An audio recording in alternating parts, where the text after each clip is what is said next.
Hindi, kung kailangan. Pero malapit man sa ina, hindi raw siya nagbabahagi ng problema sa inang si Clemencia. Pagdating sa akin, hindi siya masyadong... Ika-22 ng Mayo taong kasalukuyan, nagpasundo raw si Ashley sa tiyahin niyang si Juliet at sandaling nagpasama sa kanilang tinitirang condo unit sa lungsod ng Pasay. Dito na raw ipinakilala ni Ashley si Chay sa kanyang tiyahin. Nung sunduin ko nga siya May 22, doon sa may condo niya, andun lang sa may gilid ng Innova. Sabi niya, may auntie. And then, nag-hi naman, ang pakilala niya doon, Wade. Hi, sabing ganyan. Yung nakatawa na, tapos yung mata kakaiba yung galaw, hindi tumitingin ng diretso.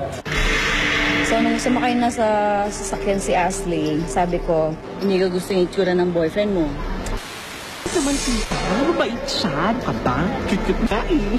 Parang kayang pumatay. Uy, grabe ka naman. Ang sabi naman niya, hindi tita, mabait yan. Sabing ganyan. Eh, syempre, siya mas nakakilala.